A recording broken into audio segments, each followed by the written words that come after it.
What's up, guys, and welcome back to the NOBS podcast. This is episode number 5, technically episode number 6, but Johnny will give a little bit more context on that. Dude, first of all, I apologize to all of you that have been DMing me and asking me about the John Hack episode and blah blah blah. And I'm actually very sorry to John. And the only reason why we have not like straight up come forward and been like this is not coming out is I still do have the file. We've tried to like zip it and send it to Ron for him to do. It is so corrupt. I have no idea, but I'm still praying and hoping that I'll come in contact with somebody that will be able to figure this out because the episode was awesome and we got as much of John as I could possibly like hope to get out of John, honestly. And if we can make it work, we're still going to put it up. So you might see episode 5 in like 5 or 6 episodes, but we're not dying on that hope there.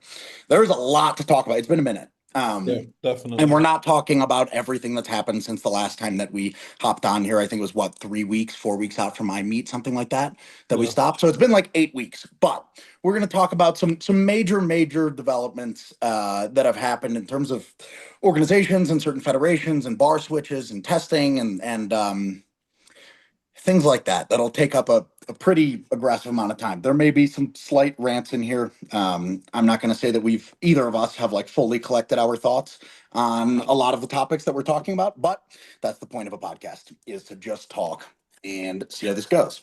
And we wanted to start off because maybe there are some like more negative or maybe like darker topics ahead. We wanted to start off with a super light one, which was just 3 things that we are looking forward to in 2025, powerlifting wise. Yeah, Ron, if you want to start. definitely. So I think the one that I personally am looking forward to, maybe not most, but one that I am looking forward to is the World Games coming up.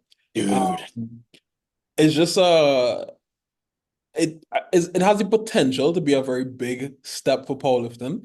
And the reason why I say potential is because like we don't know how it's gonna go. It could just be like IPF Wheels Part 2, or it could be, like, damn, this is so much like lamer than we thought it would be.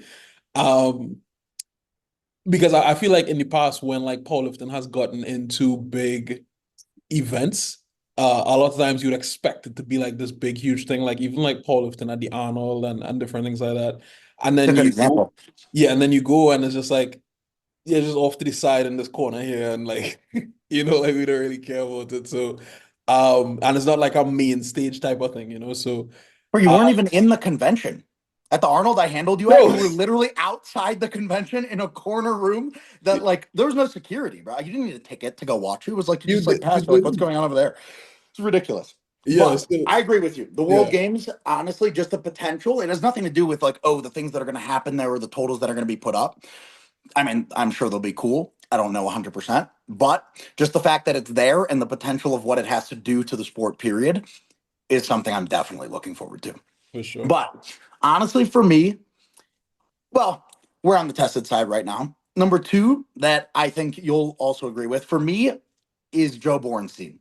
Um, which personally, like just from a very personal note, I hated what happened last year to him at Nats. I've never seen a more objective, like good 3 white light lift get reds, especially when it causes an injury. One squat later, whatever popped in his eye is what it looked like, but I have no idea. He still finished, but Yeah, the man had a downward sloping top of the quad, not a hip crease below the knee, but a straight up downward sloping top of the quads, given 3 reds on depth. So to watch him then go back to training, put up, it was 865 at Raleigh, right? yeah, Put up 865, the world record, above the world record total, and be kind of shelved and kept for like just a year, maybe a fraction, like the smallest fraction of stuff that's happened to you. But just kind of be kept in this cage and cooking in training like we've never seen, an 83 yeah, do. Um, this is going to be like the coolest thing ever. So to watch him get uncaged and go put that out now, with the little chip on his shoulder, fire under his ass for, that kind of thing, I think it's going to be really cool to watch. And by far, my number one favorite thing I'm looking forward to is going to be this abs meet. To be honest, and it's not, there's one in February. I don't know their whole schedule, but whatever the one is, where I mean, Andy's going. There's so many guys going over there. It's going to be awesome. Brianni, Joe, whole thing. But Colton in wraps versus John in sleeves. is going to be one of the coolest things we've had to watch in a very long time on the Untested. Wait, is Uh, this gonna be in Ireland or in the States? I believe Ireland. I'm Okay. pretty sure in Ireland. I wish I could go watch. I'm not going to go to Ireland to go watch. But regardless, it's very interesting stuff. Because right, nobody's stronger than John. It's not even, it's not a thing. But it almost brings me back to like the Kern, right? I think it was 2019 when John was going against Dan Bell and Chad Penson, and he lost, right, in reps. Yeah. But it's the only time, and I know for John too, it's such an exciting thing because that's like especially after our podcast with him and getting to pick his brain a little bit more, that's like the most competitive dude I think I've ever met in my life, like just in terms of like win, like I just want to win, you Yeah. know and to just be scooping up money and first places at all of these places over the years. Like, it's cool he's still building his total, but like there's no competition. And as soon as you put the one guy in the world that can like compete with his dots in wraps, granted, against him, I know he's got like a little fire under his ass and he's like excited to actually push it with Colton. So Yeah. for me, that's definitely sick. If John does win, like immediately what came to my mind is the Omni-Man meme where he's like, look what Look they what they need have to do. to mimic a fraction of our power. I just rewatched it. It's so good. I'm Yeah, so it is. excited. As soon as the season 3 trailer came out, I was like, dude, I'm all over this. Yeah. Um, but I guess my honorable mention was actually you. Which the only reason it's an honorable mention and not my number one is because, listen, I'm not the most profane guy in the world, but I do think it has its place Yeah. in speech, and you'll probably hear a little more profanity from me in this entire episode than you normally would. But they absolutely fucked you again. So I would love for you to explain what is going on right now to everybody. Yeah. So here's one of the craziest things, right? This is not something that I've spoken about at all. And Ryan from Deadlift, he actually like invited me on a podcast. I think it was like uh early November or something like that when I like initially had gotten the news. And he was like, yeah, we could come, we could talk about it, etc. And I decided not to like mention it, right? Because I try not to be negative, even though it is like a super negative situation in my opinion. A defense Um, mechanism. yeah, basically. Hardcore, bro. Yeah. Yeah. But essentially what happened is so I've been extremely vocal on like YouTube and stuff like that, that my suspension that they gave me, which was very like custom tailored to be 17 months long and ends in February. So it ends on February 13th. Um, the date that they ended up setting for nationals uh is January 25th and 26th. So it's a weekend. So roughly about 2.5 weeks before my suspension is up. Um, But but originally that wasn't the case, correct? It was originally set for February, so unless I'm wrong. they never like put out the date for this particular nationals, but in I think the past 3 years it's been in February twice. So it's generally and like last year, like this year, sorry, for example, it was in February. So I was expecting it to be in February again, and I think a lot of people who as well. And the reason why I mentioned the whole like candle lips thing is because like I heard in a recent meeting that they had when the whole topic of me and my band and everything like that came up. And the reason why it came up is because they were basically saying how like people comment like negative stuff on the Instagram page, like the TTPF Instagram page where they announce the nationals data and stuff like that. Basically saying how they like like hold me basically. And they were basically saying that the entire thing was just like a coincidence. And like they didn't really have anything to do with me personally. They always been trying to set the date for nationals in January. And they also said that I specifically said that I kind of like incite the negativity that people, Wow. yeah, that people have towards the TTPF. And the reality is like the crazy thing is, right, I until right now, I have not mentioned anything about the nationals date. I just constantly tell people my suspension is up in February and I'm excited for 2025. That's all I ever say in a nutshell. And even though I knew the date of nationals since I think it was October, they announced it. I didn't say anything. I could have said so much worse. And even right now, I'm not saying that it wasn't a coincidence. I don't know. But I'm also not gonna say that it was a coincidence because I don't know. So it's just like uh it's just a very shitty situation. But I guess the reality of it is that, or the fortunate part of it is that I guess it's coming to end soon because either way my suspension will be up. And I'll have an opportunity to compete next year at some level or some capacity, even though I may be out of the loop, the World Sheffield loop or whatever. So So that was a very nice glass half full take, Ron. I'm so proud of you for being so positive. And this is not Rondel inciting any negativity. This is me inciting negativity. Please go cause some noise. I've never seen somebody held down as hard in my entire life, especially as somebody that's like a national treasure too. You know what the coolest part? Honestly, this is something nobody knows, and we won't talk dollar figures or anything. But in the United States, right? Let's say somebody like Jesus winning Sheffield. The United States does not care. The United States doesn't even care about LeBron James winning the NBA Finals, whatever it is. When Ron won in 2018 as a junior, won Worlds, he came back, got a national oil sponsorship, like got all these cool things. When he was talking about the possibility of coming back, the government was talking about putting him on a salary, a very generous salary, just for being as good as he is at his sport and being a national treasure. I've never seen somebody for no reason and such ridiculously personal, subjective vendetta reasons being pushed down. So please make some noise against these like private policy abusers because I don't. Ron takes it a lot better than I do. Obviously, this is not the first time that I'm hearing this, or I'd be a little more upset. But yes, Ron is not going to be all the things that you were looking forward to, all the IPF world. I'm not talking about you, but everybody was looking forward to watching you do.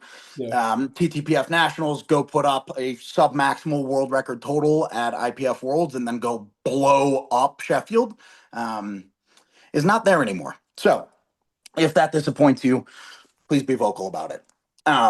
And the next thing we wanted to talk about, all right, I guess that positive note ended on a slightly negative note. Mhm. But the PLU bar switch, right? The Powerlifting United, which on our last episode, or I guess our last episode was with Jamal, but one before that was when they became a federation, which was like 2, 3, maybe 4 months back when they departed from the WRPF. And what they've done in their first 3 or 4 months, which all I told you guys to do was, hey, I know there's a lot of disorganization on the untested side of things right now. Everything's shifting around, administration wise, just overall, crazy amount of stuff, which does not inspire confidence in untested. All I asked you guys to do, and you guys did, was watch what they do because I told you guys that these are the people I vouch for, and these are the people that vouch for the athletes in the sport. And wow, could I not be more disappointed? So before I go ahead and touch on this, I'm going to grab a Pedialyte from there. I would love to hear your take really quick because I'm sure it's shorter than mine. On specifically what happened was the Kabuki, the length of the bar, right? I forgot what it was, 2.8 meters, something like that. I don't know. 2.8 meters is like a 9 foot long bar. I do not know the specs, but whatever. They banned basically anything past the length of a Texas from being allowed in competition, which does not mean that it was taken out of certain meets and people still have an opportunity to compete on it at a local level or go to some. It's just banned and illegal to compete on now, which leaves there's going to be meets on stiff bars. I don't know if there's going to be meets on rogues and whatever, but the bar is now the Texas or returning to the Texas 2 years later. So I'd love to hear your take on that while I grab this Pedialyte real quick. Yeah. I so from my selfish perspective, obviously, only ever having competed on a stiff bar, I like having the bars be as close and as comparable as possible. So if everyone pulled on a stiff bar, I would love that. And the fact that the Texas is closer to a stiff bar than the Kabuki, um, I love that, right? The issue is like what I would have loved is that if the Kabuki was never introduced in the first place, that would have been ideal, right? Bingo. Um, that is the best case scenario because to have it for a few years, have people benefit from it crazy, have people struggle to learn it, have people buy it, have people go through all of this shit, and then just be like, oops, okay, we're going back to Texas. It's just like as you say, like Untested is going through a lot right now, and that is not helpful right now. It like really, really not helpful right now. And then the next big issue that I would have, again, I don't necessarily have the issue because I compete on a stiff bar. No, but you're thinking holistically. Yeah, but the issue that would come into play is records and open powerlifting. Like open powerlifting for everyone, and I would say even more so for untested powerlifting, is literally like the Bible of powerlifting. Is where you go to see who is who and who has achieved what. So let's say, okay, the switch happens, right? And in 10 years, you go and you see, damn, like, bro, like Dan Griggs was just so much stronger than everybody else. No one even deadlifts like even like close to that, and it's been 10 years. Like somebody new to the sport, right? Like they joined 2 years ago, like 10 years, like 10 years in the future, they joined 2 years ago. Bro, we have the most esoteric sport in the world. The amount of knowledge you need to actually understand this stuff, Yeah, like just looking at raw numbers, nobody will ever know there was a bar switch for 2 years. yeah, Ever, ever, ever. I don't mean to interrupt you, but that's exactly what you're saying, right? yeah, Some new yeah, guy comes along and just doesn't know anything changed, and they're just like, whoa, Danny, what the hell? This mutant. I mean, he is a mutant, but it's different level stuff. yeah. No, you go ahead. I basically like made my point. Yeah. All right. So, all right, shit. I've been waiting for this. And I haven't put anything together, but I suppose you should start by prefacing everything that's about to come out of my mouth by saying that the Texas is by far, bar none, the best deadlift bar in the world. And it's the only one that I would be really adamant about us using because it's the one that has the most history behind it. Right. If you want to talk about why aren't we on a stiff bar, we're going to touch on this later. But I loved Mander's deadlift bar take, and we're going to talk about it. But the only one out of all of them that I would defend us using is the Texas, just because there's enough rich history behind it. And I can look back however many years and I can actually compare those untested guys' numbers to current untested guys' numbers. That being said, for all of the reasons that I just mentioned, I was beyond against the introduction of the Kabuki deadlift bar. It was introduced for the first time actually at a meet that Danny competed at. But at a big pro meet, the first time that it was introduced was the American Pro 1. And Micah let me know that it was going to be happening probably 6, 7 months prior, as he should, as a good meet director. He's like, hey, there's a massive thing happening here. We're changing bars. This hasn't happened in a long time. And obviously, I thought initially that it would benefit me huge, like especially when I watched Danny, right? His first day on the bar, 1,000 hadn't been pulled yet. His first day on the bar was on the platform and he pulled 1,025. Me and Danny have relatively similar leverages and just kind of the style of pulling. And I was like, oh man, highly leveraged whip machine. Like, this is the best thing ever. I'm going to explode with this. And still, even thinking that it was going to benefit me to the max, I argued so hard against this because of the gravity of the decision to change bar preferences. Immediately, you're starting a new chapter of history, right? It's like, hey, these guys might not know, right? Like, we're talking about it being esoteric, that this bar switch happened. But if you do go look at the numbers, and over the course of 40 years, you have a certain thing happening, then boom, big jump. And then that jump stays consistent over the next 30 years, you probably understand that something changed. You will not understand that something changed if 2 years and then 2 years, but I don't want to get ahead of myself. Here's the issue. Um, you introduced it. Danny, somebody like Nabil immediately gained a ridiculous amount of benefit, right? yeah, Nabil pulled his 711, Danny pulled 1075. I'm only mentioning them because they're friends.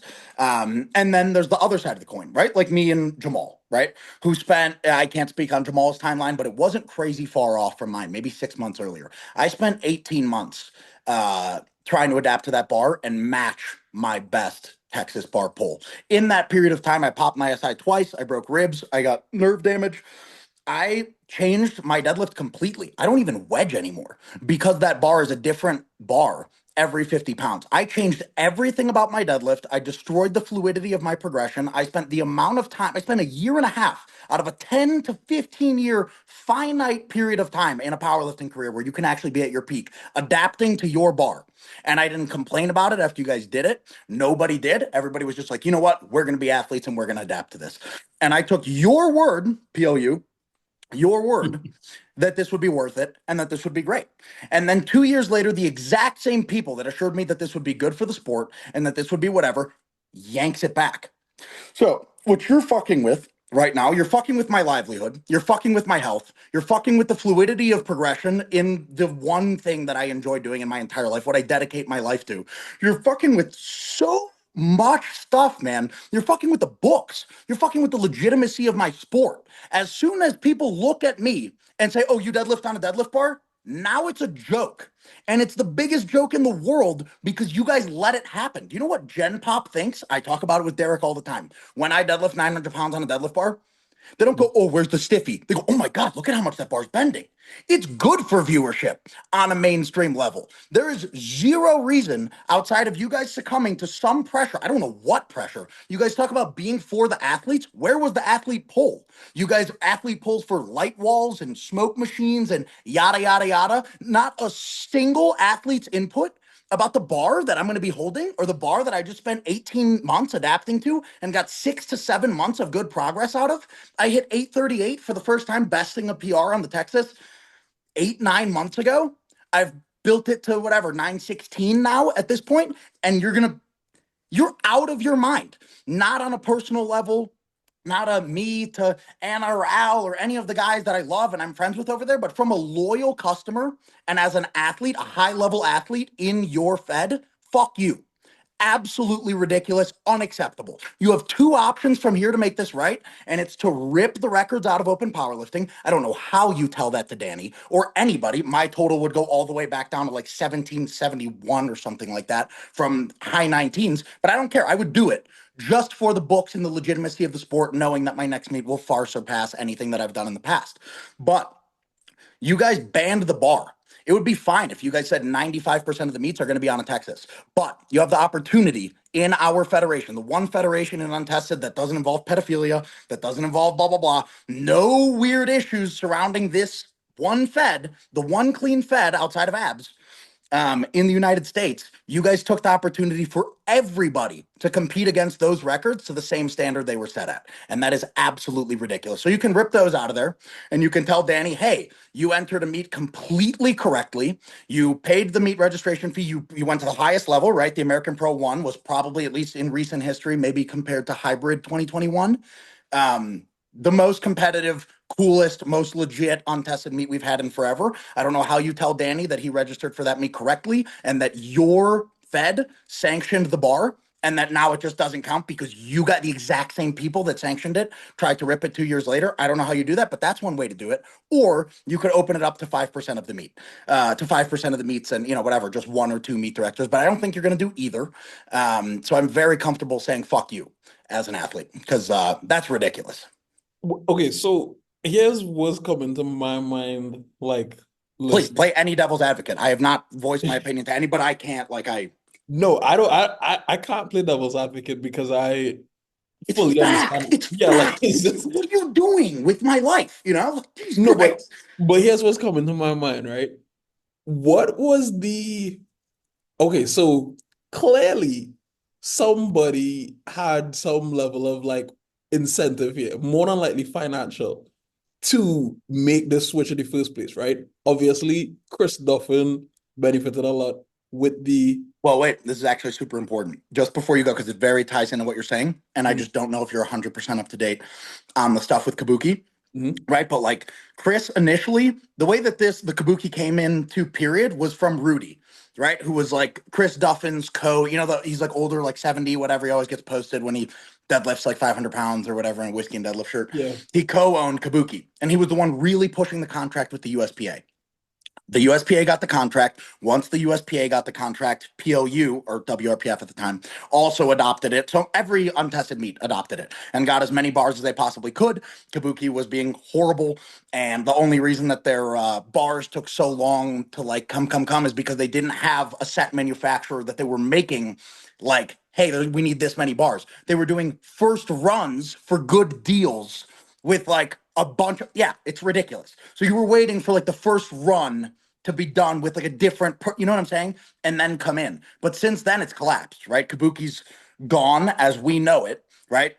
Whole manufacturer team gone. Chris Duffin gone. It's a whole new thing. They're making like bumper plates and like all like I have no idea what they're doing. They're going an entirely different direction. The Yeah, bar is technically not being produced anymore, but that does not change the fact that there are thousands of bars out there, enough that people bought, not to, I didn't even talk about that, the amount of people that bought the Kabuki, a very expensive bar, yeah, to compete on it. Now everybody's trying to sell it to who? Nobody wants to buy the bar. It's not yeah. for it's like the most hyper specialized thing ever, maybe to learn how to teach people how to pull slack better.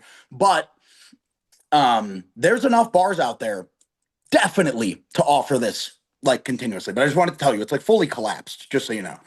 Was the contract with the USPA, was that ever like disclosed in terms of like No, but it was a massive amount of money. And I don't want to say anything because I know it, mm, but I was told by, and actually, you know what? Just a very quick caveat here, because I always, anytime I mention USPA, I mention pedophilia. There are amazing small groups, like regional state groups in the USPA. Like, I do not mean to disparage every meet director and everybody. Like, I know personally in Louisiana, where I started powerlifting and where I went to school, Reese, the state chair. I know Paige Kimball. There's people down there that run amazing meets. And at the time when it happened, I got the news maybe a few, you know, months before or whatever from one of these people. I'm not going to say their name, but I know that they made a ridiculous amount of money off that contract. so and that's exactly what I'm thinking as well, because realistically, all the thoughts and the issues that you sort of like mentioning now with the switch back, right? I feel as if those things would have been thought about initially. Whereas like, damn, this bar is so much more like bendy, is longer, is more similar to like a like one of the elephant bars in strongman or something like that. This is gonna completely change the sport, right? So for me, I feel like if the only angle that it could have been thought of from the perspective of Kabuki and from the perspective of the USPA is financial. For sure. Because powerlifting in and of itself doesn't have that much money in it. So it's like if it is Kabuki says, hey, here's $1 million. Because if Kabuki made a bar, right? Let's say they make a deadlift bar and they know, hey, everybody uses the Texas. Nobody's gonna use this shit. We just have this bar here. They pay USPA, everybody adopts the bar. They make like I could only see the incentive being financial there.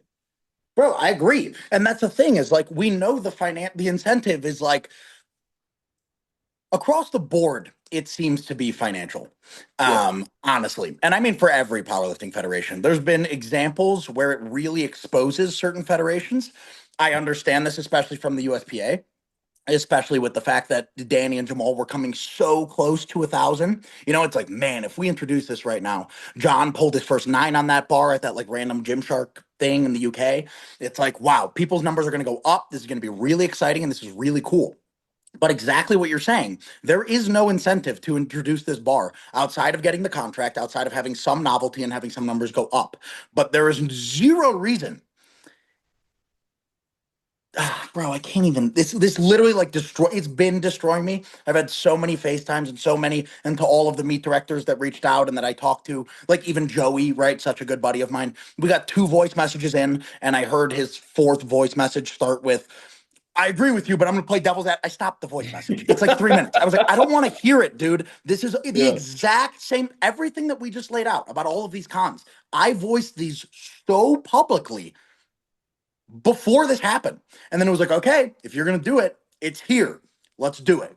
I didn't complain about injuring myself on the Kabuki or anything like that. I was just like, this is what I have to do. But now you're gonna take it back, and now I have a serious problem with you. And to be honest, I don't advise anybody not compete in the PLU. They're still great refs. They're still great it's great. But me personally, I'm having a seriously hard time deciding if I will ever step on that platform again. This was like the biggest spit in the face, kick in the dick. Like I cannot. So if I need to be compete, I mean, I can't do RPS. I can't like this is what sucks. You leave guys with integrity nowhere to go outside of whatever, maybe Jordan Wong's meet, this meet that's happening in Alabama in like late July, but they're all random feds. And it's like, okay, I've had a lot of conversations with a lot of the top lifters on the untested side, not John, not Jamal, but whatever. A lot of guys who Yeah. are saying like, hey, The PLU started 2 months ago. Who cares? If we all go here, then this is the legit one. Like, at the end of the day. So there's a lot of shifts, and I don't know exactly what's about to unfold. But I'm not 100% sure whether I will or will not be stepping on that platform again. It almost feels personal, and like betray. I feel betrayed. That's what I feel. I feel betrayed. Yeah. So it sucks, and I'm so sorry for getting aggressive. And again, I'm not a profane guy, but I just don't. Not a topic where I can hold back, to be honest. Which leads us into a very small subtopic of this, which is Ghost, the Ghost Clash, right? And I don't want to mention anybody's names or anything. And the only reason I'm talking so much, and you're not, is because this is all information that was Yeah. given to me. You know what I mean? Mhm. But for those who don't know, it's a small little caveat. I'm not going to mention any names of any administration or anything. But the Ghost Clash was set to be on a Kabuki. It didn't say it in the meet registration, right? But the meet director, who's an extremely well-respected high meet director, has held meets for I don't even know how long at this point. I watched the guy benching with Dan Green on YouTube in 2014. Dude's been around. It was set to be on a Kabuki. It didn't say it on the registration, but everybody that signed up, he texted, I know Danny at least, hey, yes, this is going to be on a Kabuki. A bunch of different athletes, and has screenshots of all of those messages. And I do not know the inner workings of the administration, who knew at what time, and if somebody was trying to scheme something or whatever. But all I know is that one of the three biggest meets of the year, the meet director, an extremely reputable guy, reached out to everybody, as he should, because when they signed up for the meet and paid for that product, paid for the Ghost Clash, they were under the assumption it was on a Kabuki, word of mouth from the director. When this meet director showed the head of the PLU all of their screenshots, they said, not good enough. You're still forced to switch, whatever it is, 15, 14 weeks out or something like that. Not enough time for somebody like Danny. Not enough time for somebody like me. It completely changes your pull. I don't know if guys are going to pull out. I'd highly encourage you not to, just because I know the meet director puts on great meets and really was one of the only guys within the administration to be really pushing back against this bar switch. So, but yeah, everybody at Ghost is screwed Yeah. from that perspective. A good 14, 15 weeks out bar switch after a good 20-ish weeks of prepping on a bar for this meet is completely unacceptable. How But how much how much was the Kabuki? price, Yeah. I think it was around $400. I think. But $400 plus 8 months of emotional damage waiting for the bar, not knowing if it's going to be there in time for your prep or not. Like, it's absurd. Bro, that's Bro, now that seems people are trying to crazy. sell it. Like, I've seen Kabuki bar. Like, will you take it for 200? It's like, dude, like, there are people in this sport that have money. There are significantly more people in this sport that don't have money and Mhm. that give all of their money to supplements, bars, sleeves, belts. Like, that's like, it's their whole life. Yeah. $400 is not a joke for a lot of Yeah. people. That's a car payment. That's like whatever it is, more than a car payment for a lot of people. You guys fucked up, man. And we're going to move off of it now. We're going to talk on to, I mean, unless you have anything else to say on the topic. No, like just the more I think about it, the crazier it gets because like I think myself, like because I remember I was in the States a few times. I remember when Jamal had first gotten his buy-in and you were still waiting on yours and Yep. stuff like that. Like I just remember how long you guys waited. And I also remember like just like the price of it as well as just like to go through all of that. Like if I had a Kabuki bar or two here and I was like looking to like prep into like a competition or something like that, I would be pissed. Bro, that's what I'm saying. Like, I I would be, totally see your point yeah, with the comparative. I'm on the same side. I wish we were all on the same bar, of course, which yeah, is what we're actually about to talk about. But um, it just doesn't change anything about the reality of the situation. It's like, hey, like, yeah, it would be very nice to be slightly more comparable, but mhm, like, you have to look at this as just untested and tested, unfortunately, in this case, and just how badly it affects untested and the books and the legitimacy relative to its own side, not just relative to tested. You know what I mean? and like from my perspective as well, like I keep feeling as if like it's almost like if the powerlifting community, well, at least like the untested side got like rug pulled, where it's like, Completely. hey, let's just make all this money off of you guys, and then just like that's crazy. That's crazy. 100%. I couldn't say I couldn't say it better. A rug pull. That's what I'm comfortable summing up the entire thing as. Yeah. And I wish people were making more noise. I mean, people are upset, and I understand. There's so many good deadlifters that hate the Kabuki. I hate it too. Look what I had to go through to start progressing on it. But like guys like Jeremy Avila, got really, really strong guys are just like, good, good, good. This is gone. And I'm like, I know where you're coming from because you want to pull on the Texas, but I really need you to think about how this affects the entirety of the sport, because that's the only place that I was thinking of from when I was destroying it on a Texas. Like my first time on it was with you in Surge. You remember that with Garrett? Yeah. Yeah. I pulled 826 2 months earlier with Jamal. I failed 782. Didn't even leave the ground. I got dumb. My forehead nearly hit the ground. It was Yeah. insane. I have that Um, I have that in a YouTube video, actually. I remember Garrett Yeah. dying at the end. Yeah, I remember. Okay, Yeah. okay. That exact day. It's like it took me that long to adapt. You just got to think about it where I didn't want the bar to come in, but now that it's got to be in or you got to take it off the books. Yeah. And that's just how it has to be. But a short topic that was actually fun on Instagram this week. Uh, Normally I engage. It's actually one of the few people on Instagram that I really enjoy engaging with. We haven't in a while, but I knew we were going to do this. And I was like, you know what? I'd actually love to talk about this on here. Was Manders, right? Nick Manders, for those of you who don't know, very strong deadlifter, 83 kilo IPF lifter, or 80, yeah, 83 kilo IPF Mhm. lifter. Um, Put up this take about kind of the Kabuki and Texas deadlift bar switch, all this stuff, and was like, hey, what if we just didn't have deadlift bars, period? Right. Mhm. And I'd actually like to hear your take on this first, because I'm more middle than I thought I would be on it after thinking on it for a little bit. But what if we were to eliminate deadlift bars completely? Would we also eliminate squat bars? Or would it just be stiff bars? Or You know what? I think it would have to be eliminating all specialty bars. I get it. Manders mentioned in his take that like the squat. I see the merit for the squat bar because of the wrapped, whatever the wrapped monolift things that dominate untested. I don't know why he said. I don't think he watches too much untested. That does not dominate untested. It's just the mono. But sleeves are everything. Like yeah. period. Outside of international meets.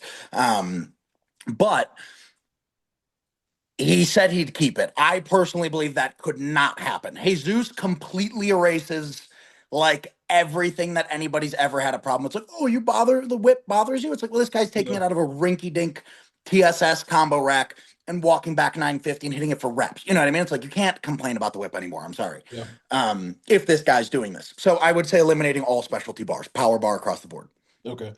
Um, I would love that just because like I like comparison. Like comparison is everything for me. And I feel as if like I have disassociated myself from deadlift bars. So it's like I would see somebody put up like a big pull on a deadlift bar, and in my mind, I would just be like, oh, that's dope. But I wouldn't be like, damn, that person is so much stronger than me, or like something like No, that. you just be like, that guy's strong, but I have no idea how strong he is relative to me. Just a different thing. Exactly. Yeah. Exactly. So I would love that because it just allows you to see, because we always have the conversation, right, about like tested versus untested. What are the big factors, the 24 wean, the PEDs, or the bars, right? If it is we remove one of those, I think we should remove two of those, which is the 24 wean. I think everybody should do 24 weans, Yep. or everybody should do 2 hour weans, probably 24. 24, 24, 24. Yeah, Like every other sport. exactly. Um, and then we remove the bars, then it's like, okay, cool, let's really see the difference here. Let's really see, like, because like for me, for example, I think Derek broke it, the Yeah. 275, 275. yeah, the 275 record. But for a while I was tied with Danny for second, right? And I think Zach Myers was just a little bit over us, like by 10 keys or something like that. Yep. But that meet that I tied that Danny with, he pulled 1075.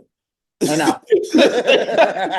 So so it's just like, what would he have pulled on a stiff bar? Like, obviously, he would have pulled, into the 900s, maybe into the thousands, but I don't think he'd have pulled 1075. So it would have just Not been, a chance in hell, bro. I love him, but no, of course not. yeah, so it would just be cool. And it would also, I think, make powerlifting easier to watch as well, just for everybody.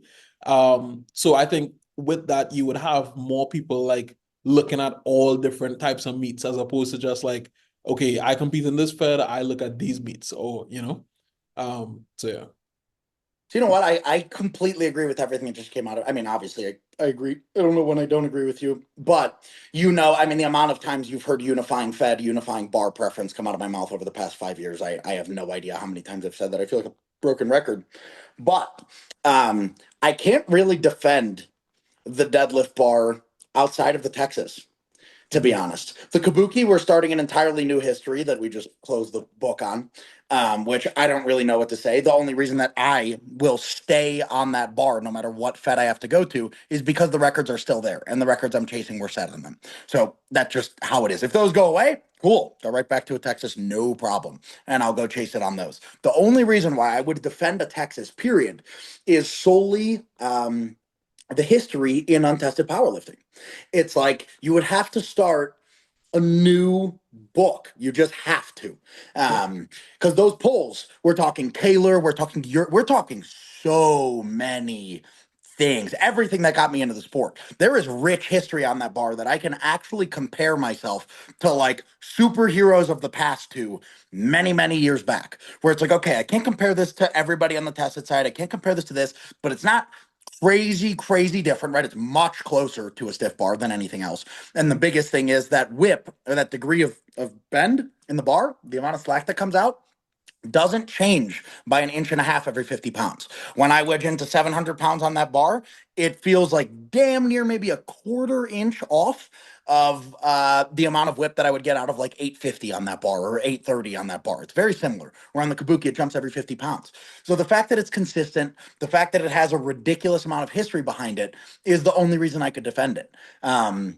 But if we were to eliminate it outright, there needs to be an entirely new book. And this book that is currently there, full of deadlift bar pulls, cannot just be swept under the rug and died. It needs to be held up in a very beautiful frame and everybody look at it like some awesome thing from the past. But Mhm. if there are deadlift bars, the Texas is the only one I can defend. And unfortunately, the Kabuki is the only one I can compete on while you guys still keep this shit in the books. So I don't even know where I'm at. But is that pretty holistic? Yeah. Like I love the Yeah. reasons that you Yeah. know what I mean? Like, of course, I want to compare, like it's the coolest thing ever. And I'm gonna do a meet on a stiff bar. It's gonna be the most fun thing ever. I just have to get this just gotta get this stuff done, you know? The stuff Yeah. I've dedicated my life to. I gotta get this stuff done, put in the books, and then I'll go on anything. I don't care. But next for a fun little topic for me, or actually, we're gonna flip flop them. Mhm. So this is a good friend of mine. I love the guy, but I was just so interested. I've never seen somebody out themselves in my life, and we're not talking anabolics. We're talking, things are up in there. I have no idea. Um, but Jawon, man, Jawon Garrison, this guy, I love him to death. I just don't know why he would ever do this. For those of you that don't know, right, Jawon Garrison, who just numbers wise is the strongest 93 in the world. The meat he put up was just disgusting. Yeah. No matter what he's on, just talking numbers straight up, the strongest 93 in the world, who's done it to standard. Um, has been talking all this stuff over the past year or so about coming to the IPF and destroying everybody. Gavin, Petrie, Gustav, right? Like all of these dudes. And then after his last meet, I think it was after his last meet, or maybe it was in prep, he posted a picture of like two vials of one was BPC and I think the other was TB500. Both phenomenal peptides, but posted these things being like, "Oh yeah, we're getting ready, like time to turn it up." And I was like, "All right, wait a minute, Jawon, those are banned, brother. Like those don't make you stronger, but that is a massive performance enhancer. You know what I mean? Like the Yeah. ability to with your spondy, if you could have put BPC in, right? It's one of the only things I've ever used is BPC. Yeah. That helps me tremendously. The ability to overcome an injury and just, I'm not going to go into what BPC does and the science behind it and blah, blah, blah. But it's one of the only like true, almost I don't want to call it side effect list. That's very irresponsible to say, and nothing that should ever be taken as a preventative measure. But a lot of the side effects are positive, and the negative side effects that can come from it are just from being on too high of a dose or too long, or whatever. You just don't want to be driving that much blood and cells to that area for that long. But it's a massive advantage to be able to overcome injury and just blunt almost the negative effects that pushing the maximal load game has on your body. Yeah. And he posted 2 vials on there, and then he got banned. And what it says in the IPF, whatever the band, like the official thing, is self-proclaimed peptide use, which I think it has to be the first time that's ever been written down ever, like ever. When Yeah. has anybody self-proclaimed in a tested fed like a band? Like that is extremely interesting. Was it just that picture that he got banned for, or was it that he proceeded to explain the I think he had another story like literally explaining what he was like doing. You're lying. Yeah, I think he basically said based on what I heard on Two White Lies, because I didn't see either of the stories, but I based didn't on listen to the episode. yeah, Damn it. based on what I heard, they were basically saying that in his second story, because if you just post 2 vials, I yeah, guess you're not technically self-proclaiming use. yeah, You're like just taking a picture of 2 vials. you could reasonably deny that, like, hey, like I was just holding it for a friend, I thought it was cool, or like, like I don't even know what was in it, like, yeah. Um, but I think in another story, like people were like pressing him on it, saying, "Yo, these are banned or whatever." He said in another story that yes, he's taking them now, but he isn't going to PLA for like another 6 months or so, or like year or something like that. So he'll stop taking it then, is what he So said. it's 3 years. Yeah. So I think his second story is actually what like nail in the coffin. Like, yeah, Wow. yeah. So he basically said like Jawon, brother, what are you doing? he basically Oh, said, I Jesus. know it's banned, but I'm not in these meets yet. I'll stop when I get into these meets. You know what I think he might have thought? I think he might have thought that it was like the Fed ban, Yeah, where it's like, all right, until I go in there, then nothing I do can like be banned. You know what I mean? Like it's yeah, like you can compete as many times as you want in whatever RPS, SPF, whatever you want. As soon as you hit the IPF, that's when you were forced to be loyal to them for no reason. But you are. That's the only reason I could think of. But it's very interesting.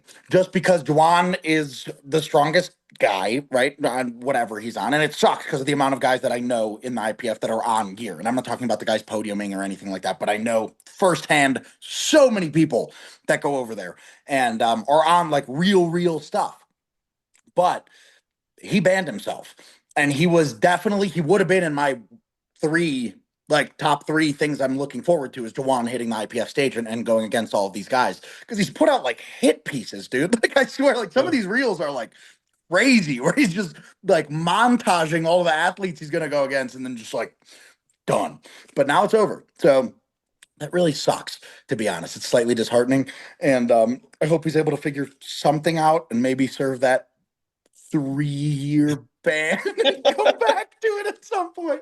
I don't Isn't know, isn't he man. like isn't he like old as well? Like slightly older? Like is he For an 35? athlete, he's definitely older. I know he's been at it for a very long time. He talks to me about it. I mean, almost every time he's like, "Man, you young guys, like, blah, blah, blah." Like Yeah. it's great. But I know he's definitely at least in his 30s. Um, and I don't want to say he's in his prime, like he won't, like continue to progress. But he's not 20 years old with a 15-year future in the sport. 3 years is a ridiculous amount of time. Um, to wait to go do something, which I guess you've waited what, four, Collect five? collectively, 5. That's fun. Um, I wanted to put that just because it's so tied in to kind of this last topic we wanted to touch on. Mhm. There was a reel, okay? It's very short thing. But I was just so astonished by it. And I know that it didn't hit everybody's pages and whatever. I'm probably going to expose people to this take.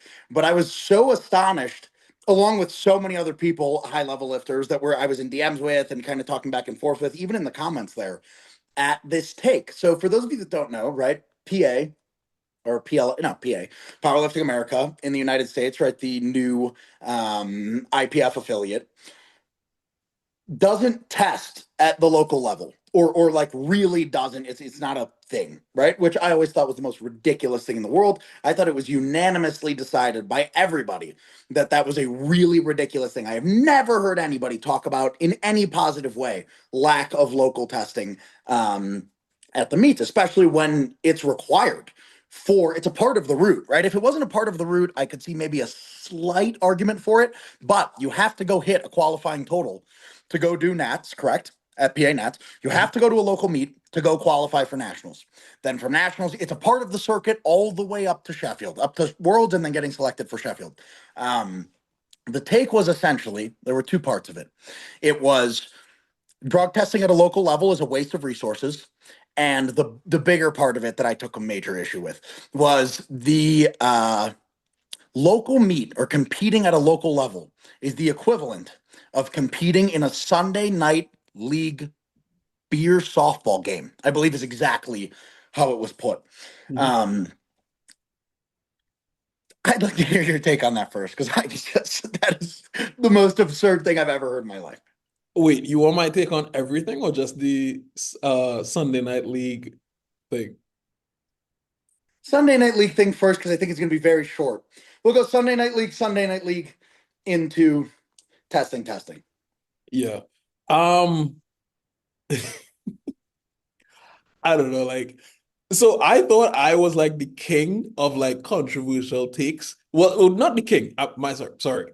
Nick Manders is the king of controversial takes.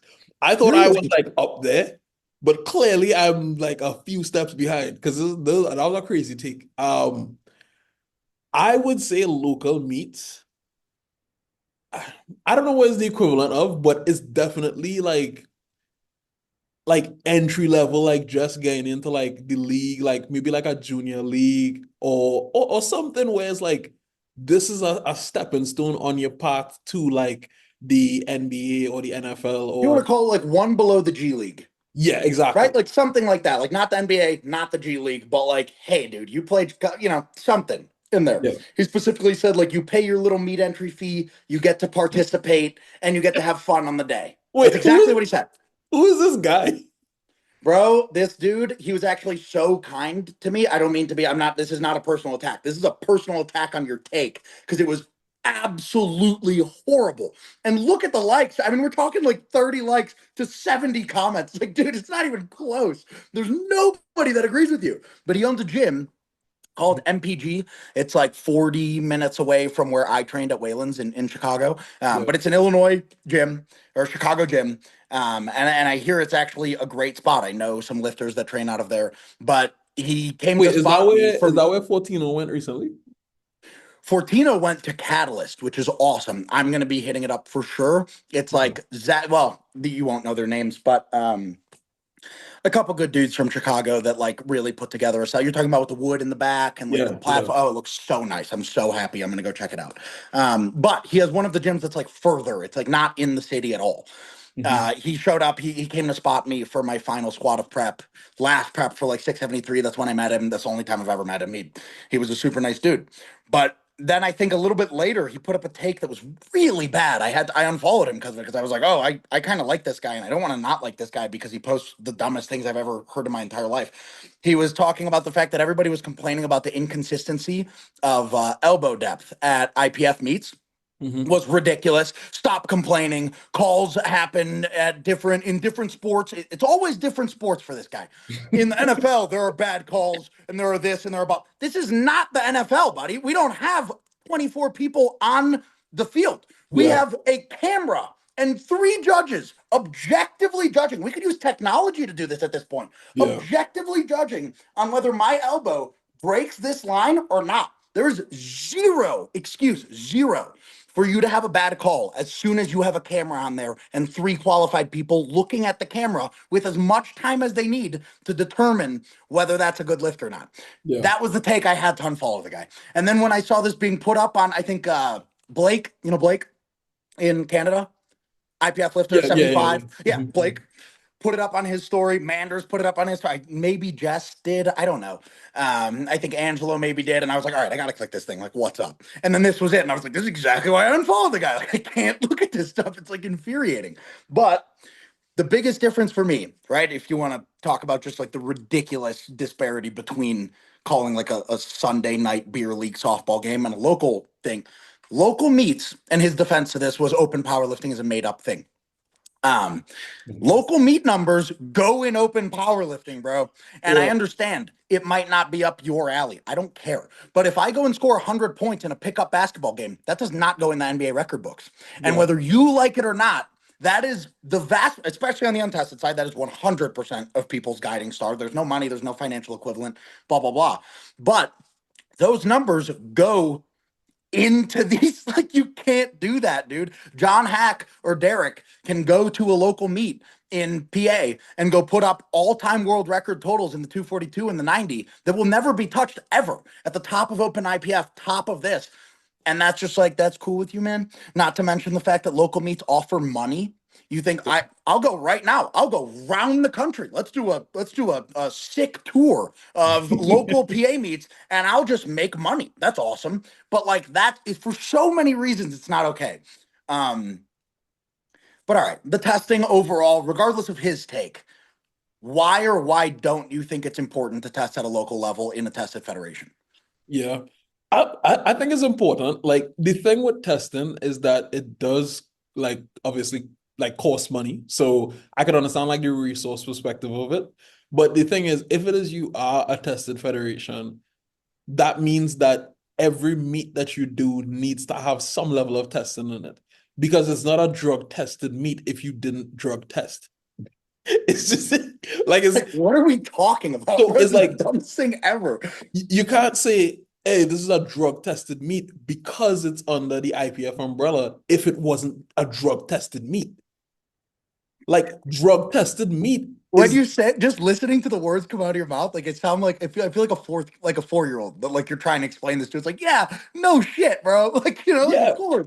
because it's literally like drug test is a verb and drug test is an adjective. So you basically saying like this is a drug tested meat, meaning we drug tested. Bro, at the end of the day, the sole part, which your take is my exact take, I do Yeah, not think we need to be testing the roster at local meets. yeah, But that one freak who might show up to a local meet on gear, he's clearly going to stand far away from the pack, right? yeah, At the vast majority of these local meets, that guy cannot be allowed to progress to the next level or forget the next level, right? Because you get tested at nationals. I assume there's definitely testing at nationals, even though Elliot Sykes didn't even get tested at junior worlds, bro, after putting up a damn near world record. Like, I don't even know what to say. But not just progress to the next level, but his numbers on that day cannot go in a book as legitimate numbers, and he cannot walk away with a legitimate prize. Testing the top 1 to 2 guys at every local meet completely suffices for that. Well, guys and women, right? Both sides. yeah, But I would venture to guess that the majority, especially on the tested side of things, the majority of like drug cheating scandals at a local level in the US probably do occur more like likely on the men's side of things. But regardless, 1 to 2 top guys, male, female, at each local meet completely eliminates that outlier like perspective. yeah. You're not PA. I know you view it, right? Anybody listening to this that shares this other point of view that oh my god, I think Sebastian, MPG Poppy on Instagram, whatever it is. If you share his perspective, you must understand, aside from all the points we've made, just because it's a route to the IPF does not mean that PA isn't its own fed. Yeah. It's a drug tested fed. It has to stand on its own 2 feet without the IPF. You need to drug test. It's ridiculous. Especially, like I said, when it's a part of the route all the way up. You have to start at the local to qualify for Nats, have to hit Nats to qualify for Worlds, have to do something stupid at Worlds to get selected for Sheffield. Um, so silly, bro. I can't believe that all we even just talked about that. That's ridiculous. Yeah. But It's, I was gonna say, I think it's like it's just important to note that a drug tested fed could throw a non-tested meat. Just don't test.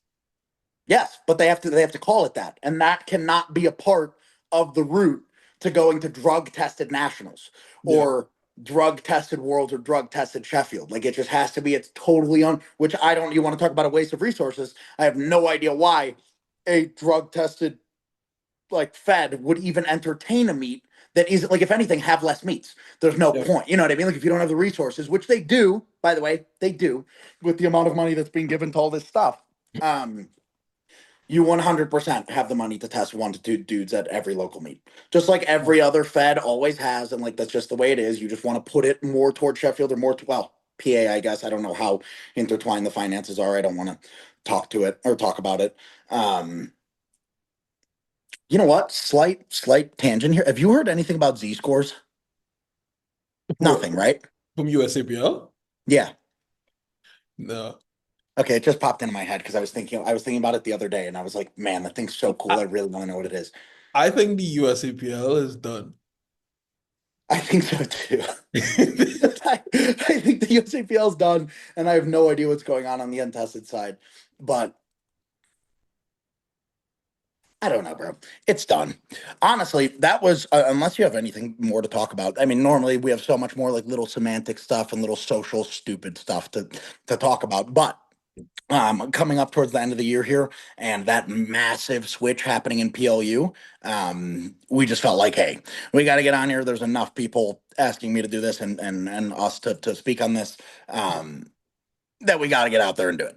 So I have no idea how consistently we'll be doing these. I can only say that they'll be more consistent than they Yeah. were over the past like 8, 9 weeks. There was a lot. Ron got engaged. Ron, like there's some major stuff going on here. I absolutely shit the bed at a meet. There was a lot that happened.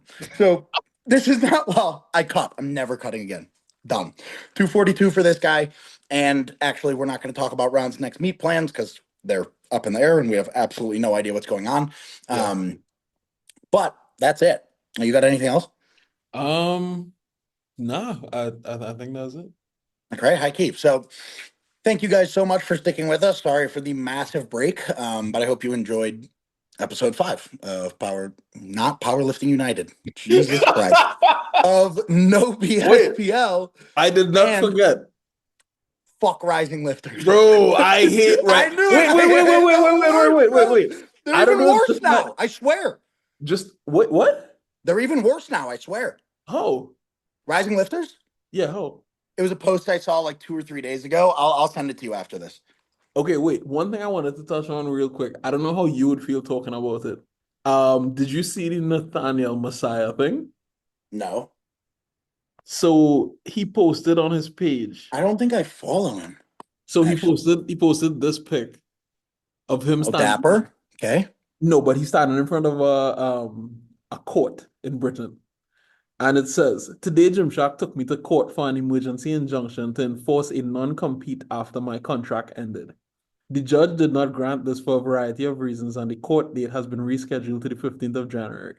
Until then, I have agreed to refrain from posting for Young LA.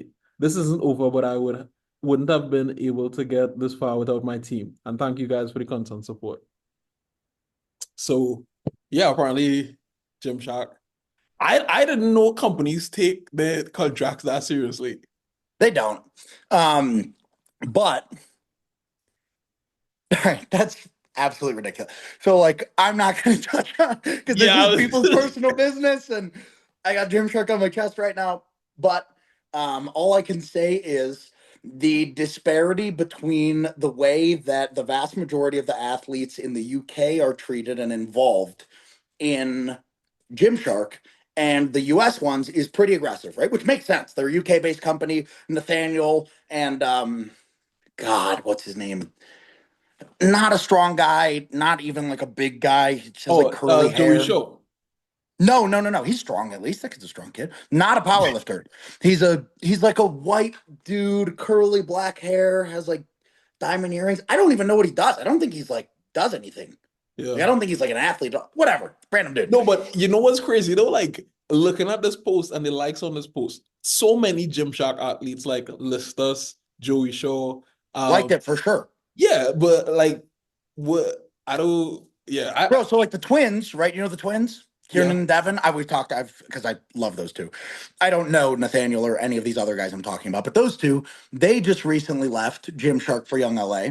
And I'm sure it just all comes down to finances, which is usually what it comes down to with these things. But they got no heat for coming off of that. And this seems to be, when was that post made? Today. Wow. Okay. So I don't know the discrepancy between the timing of their contracts ending or whatever. But that's exactly what they did. They went straight from Gymshark to Young LA. Seems to be no flack. But with these guys in the UK, like Nathaniel, like that guy I was talking about, I don't know his name. Sorry, dude. You're never going to listen to this, but whatever. Sorry. And Joey, I guess, is Gymshark over there. Those dudes are super involved. And their main gym is the Gymshark training, like headquarters and stuff. They're there every day. So Yeah. I can see it, not to put anything on Gymshark. I have no idea what I'm talking about with this situation. But I can see it being a much more personal thing Yeah. for a guy like Nathaniel to dip, which is not an excuse to sue him. I mean, you can sue anybody for anything. I'm excited to learn about that. I'm gonna go ask people about that. Like, that's so interesting. That's crazy, bro. It is pretty crazy. It's also crazy that he chose to post a picture of him standing in front of court. Agreed. Like, what a weird thing to do. Yeah. I don't know, Nathaniel. I'm not gonna call him weird or whatever, but like, that is a very weird thing to do. And I think it's super weird well, I don't know. Maybe he went before the contract was up. Then it's like totally valid. Like, I totally get it. It's just Yeah. confusing to me because that's very serious. I mean, you're talking about a multi-billion dollar company coming down on what, a But 21 year old, but that's 20. my point. Is like it's a multi-billion dollar company and he's just one athlete and he's one That's of what I'm saying. I'm saying that's kind of crazy. Like, I don't know what he had to do for that to happen, but if it is a little personal thing, that's crazy, bro. Like, I don't know yeah, I could see maybe he argued like a really big contract and then got it and left for Young LA. Like, I don't know what it was, but whatever it yeah, was, I'm gonna find out. And that's super interesting. I'm glad you brought that up. I would have no idea. yeah. All right, cool. All right, Bat. Thank you guys so much for listening to episode 5 of No BS Powerlifting and Fuck Rising Lifters. All right, peace. There's this